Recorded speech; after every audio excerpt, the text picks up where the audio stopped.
I am Ferdinand Marcos, and I am the President of the Republic of the Philippines. I stand today on behalf of 110 million Filipinos. Hello people and hello universe, it's me again. Nako mga bes, mayroon tayong upload videos, napakagandang balita ito mga kababayan. Lalo na po sa mga Tagalupaw na Iba-Isiha. Bakit? Nakikita ko, yan po si Pangulong Marcos Jr. Yan po ang inaugurasyon ng Balungaw Dam Irrigation Project. Wow! Nakita nyo yan? Nako, mga kababayan, talaga naman. And congratulations sa mga taga Nueva Ecija, Lupao. And of course, salamat po sa Marcos Administration, sa ating mahal na Pangulo, and kay Secretary Guillen ng National Irrigation Administration. Salamat po. Nakikita nyo guys, ang ganda. Ang sabi po ng mayor dyan, ng mayor ng Lupao, ang sabi niya, kung dati-rati daw guys, ay umaasa sila sa patak ng ulan. Ngayon, nakaw! Daan-daan ang makikinabang. Sigurado tuloy-tuloy ang kanilang mga pagtatanim. Kasi yung irrigation na yan guys, Balbalungaw Dam, malaki ang maitutulong niyan sa mga Tagalupaw, Nueva Ecija. Yan na nga ang sinasabi ko. Napakagandang lawak guys. Tingnan nyo yung tubig. Grabe. And congratulations sa ating lahat. Hindi man ako guys taga dyan, pero natutuwa ako dahil sa proyekto po ng ating mahal na Pangulong Marcos Jr. Yung mga nagsasabi dyan walang nagawang Pangulo, idilat nyo yung mata nyo tingnan nyo yan. Wow! Ako'y natutuwa guys. Tingnan nyo. Nako, grabe. Ang tindi niyan, ang laki. No? Nako, sobrang natuwa ang mayor dyan guys sa kanyang speech. Makikita at maririnig nyo. Sobrang ako'y natutuwa din, no? Dahil siyempre ang Pangulo pag pangako, talagang ipapakong-pako niya yung kanyang pangako. Ika nga, tutuparin niya. So, makita natin dito guys, yung Balbalungaw, no? Dam Irrigation Project. Wow! Wow! Bilib ako mga kababayan. Well, siyempre, masaya ako because, siyempre, Marcos loyalist tayo. Pag nakikita natin may mga magagandang gawa ang Pangulo, natural, umaapaw yung kasiyahan natin. Kahit hindi man tayo nakinabang dyan, hindi man tayo taga dyan, siyempre, masaya po tayo. Sapagkat ang Pangulo may isang salita at gawa. Yan! Hindi yung sasabihin mo, pasagasa ka sa train, hindi mo naman ginawa. Nakita nyo yan? Nako, biro nyo yan mga kababayan. Ang ganda ng tubig, ang dami, Balbalungaw Dam Irrigation Project. Diba, Chochal? Sana all. Nakita nyo yung Pangulo? Siyempre, mga kababayan, yan dapat suportahan. Yung ganyang pinuno. Diba? Trabaho lang. Hindi yung marunong mang-away sa social media, magpaparinig. Sa bagay, kung totoo ka talagang professional, ignorin mo lahat ng mga naririnig mo. Ayan na.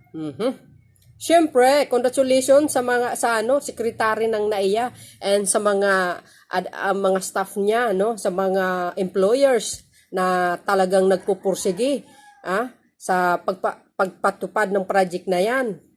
Tingnan nyo naman mga kababayan. And of course guys, sa mga manggagawa natin, sila lahat. Nandyan si Secretary ng DA, Secretary Raurel, nandyan. Tingnan nyo guys See? Saan kayo makikita niyan? And congratulations sa atin lahat, of course. Diba? Balbalungaw. Agay. Ano ba? Balbalungaw Dam. Ang gandang lawak guys At siyempre, hindi na po sila aasa sa patak lang ng ulan. Sabi po ng mayor ng Lupao. Ngayon, kumbaga, talagang tiba-tiba sila guys sa tubig. Sa mga magsasaka, congratulations. So, hindi lang po yan mga kababayan. Tingnan nyo guys yung pamimigay po ng ating mahal na Pangulo na mga, mga equipment ba yan? Pero the other videos, no? So, ngayon guys, pakinggan po natin ang kanyang speech at saka yung speech din ng mayor dyan sa Lupao, no? Thank you guys for watching. See you again on my next upload video, bye, and babos! Congratulations sa mga taga Nueva Ecija. O, ang ganda naman ng ano nyo, ng patubig nyo. Balbalungaw Dam. O yan ha, Tatak Marcos po yan. Baka mamaya sasabihin nyo, i-credit nyo sa mga iba. Sorry. O yan, di ba? Wow, social. So anyway guys, see you again. Bye, and babos! God bless Philippines! And congratulations sa mga taga Nueva Ecija, sa mga magsasaka. Una ang aking pagbati ng isang maganda at mapagpalang araw sa lahat ng mga panauhin na narito ngayon.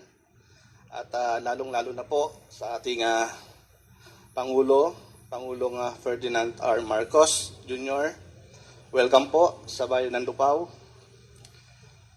Maraming salamat po sa inyong pagdalaw sa aming munting bayan.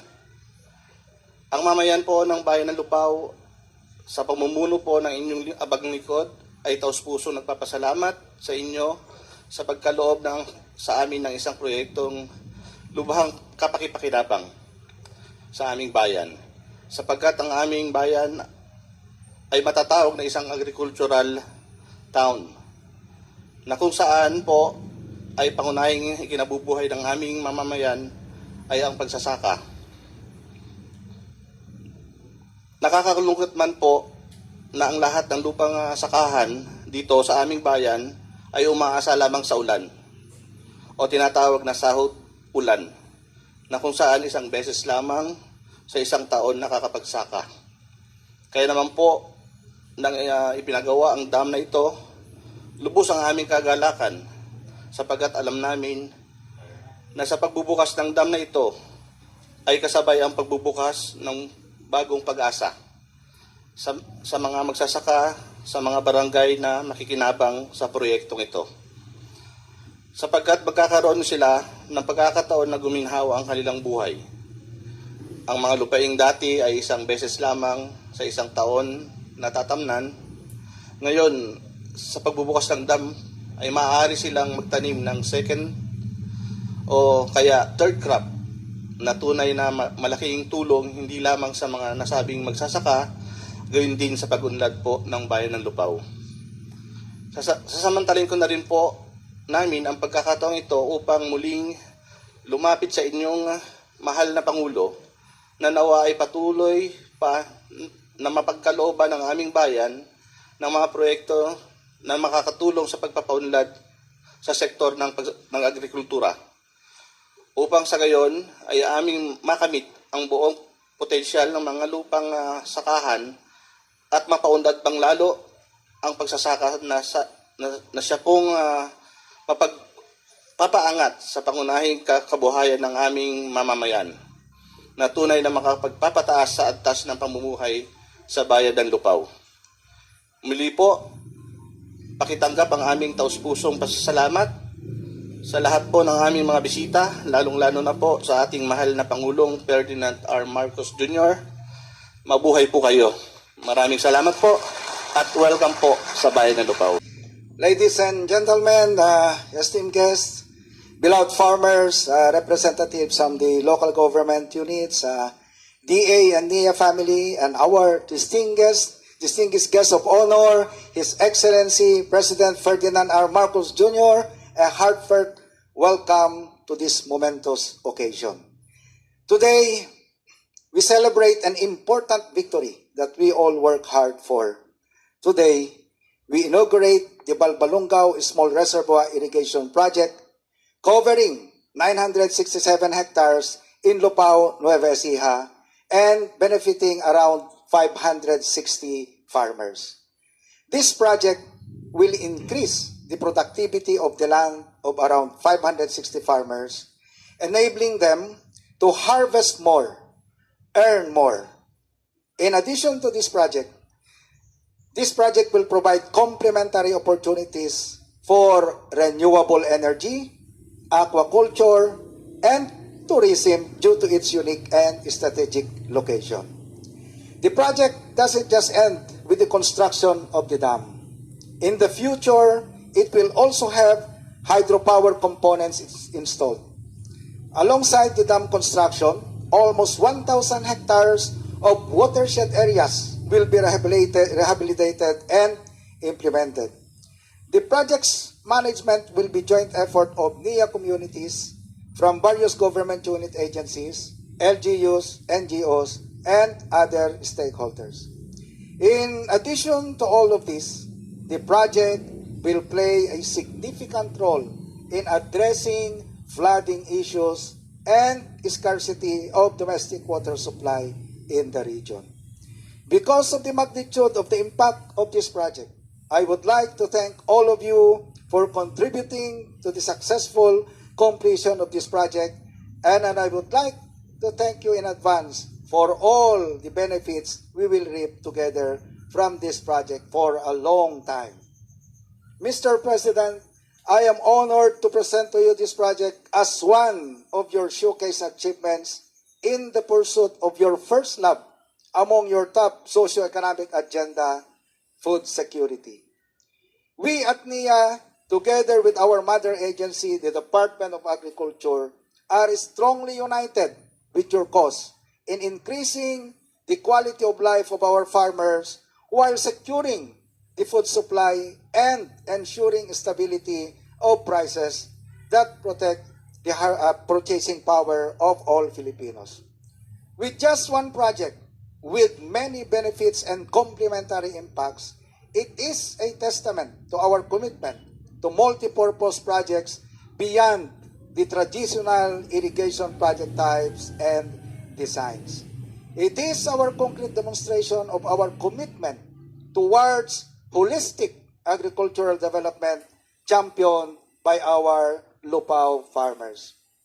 This project is just one of the many steps NIA will take toward our new vision, which is that by 2040, the NIA will be the most advanced and innovative irrigation agency in Asia, enabling highly competitive and sustainable Philippine farming communities. Beyond delivering irrigation infrastructure, we are committed to the tireless pursuit of innovation and modernization in irrigation facilities, consistent with our President's food security agenda and the priorities and strategies of our Philippine Development Plan 2028 patungo sa matatag, maginhawa at panatag na buhay ng bawat pamilyang Pilipino. Maraming salamat po. Mabuhay po tayong lahat. Thank you very much, Administrator Guillen. Ladies and gentlemen, the President of the Republic of the Philippines, His Excellency Ferdinand R. Marcos Jr.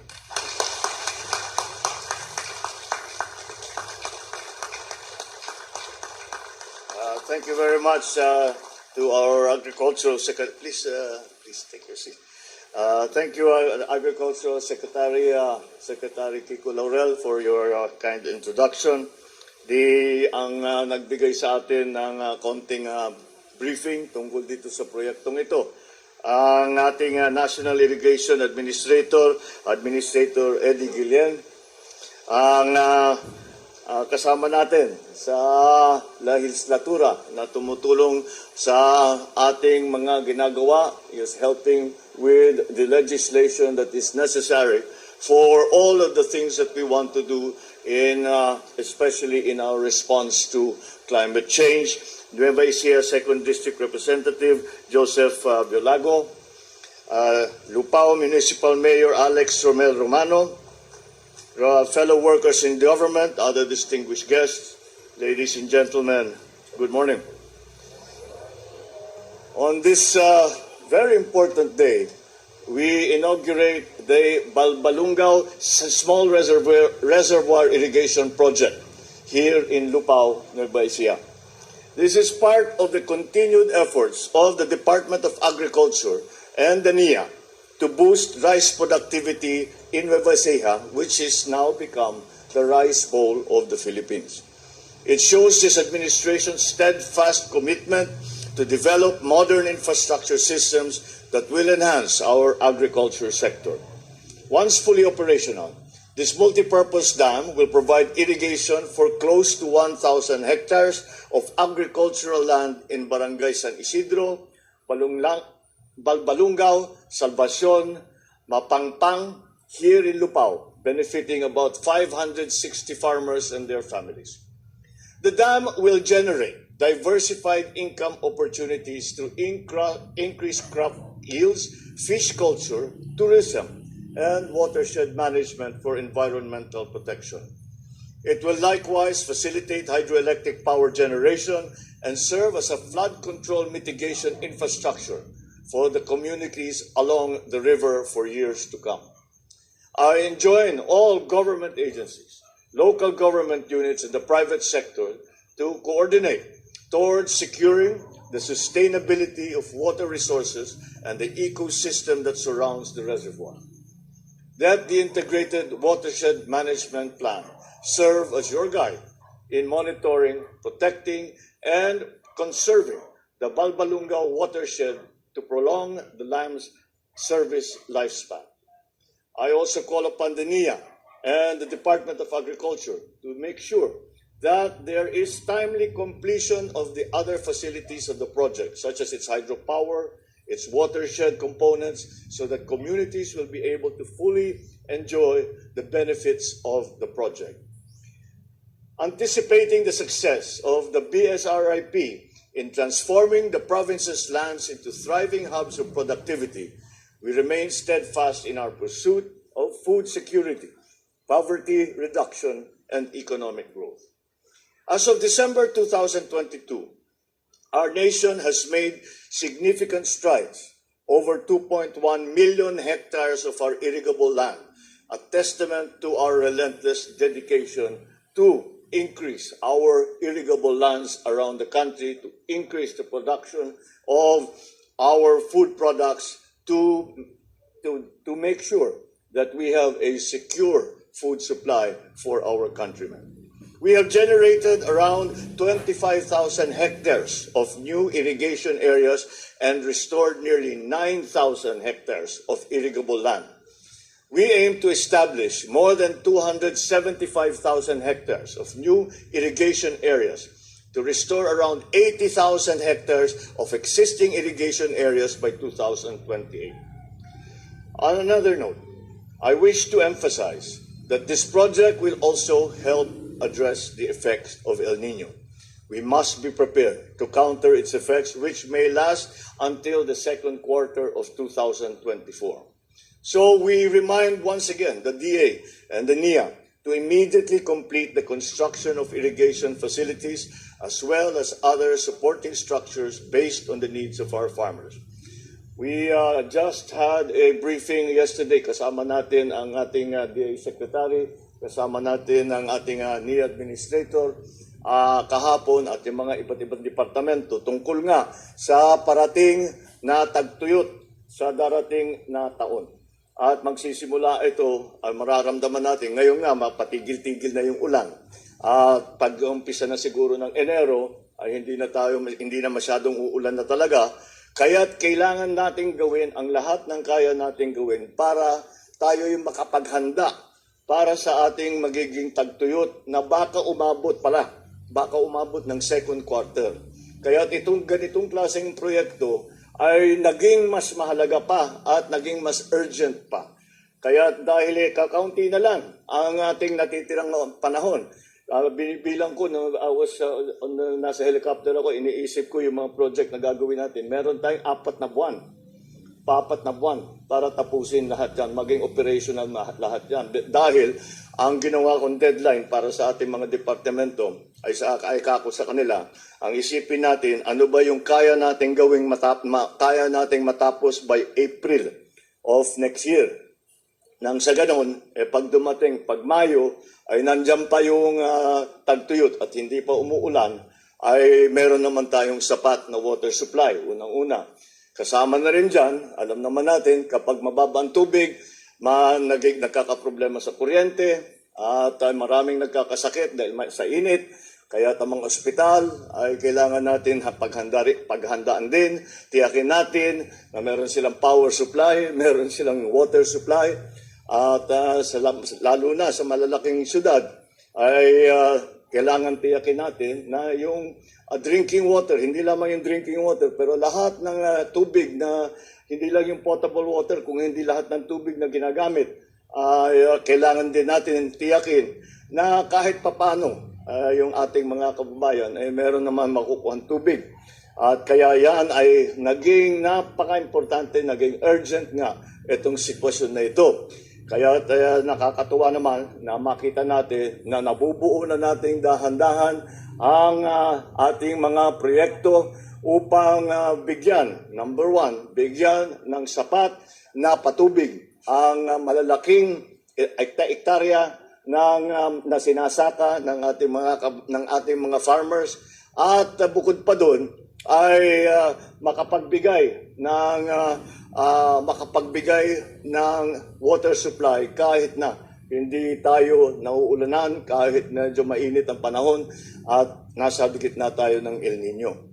So as we envision a more secure, sustainable, and resilient Philippines, let us harmonize our efforts to ensure the continued empowerment of our producers, progress for our industries, and advancement for the entire country.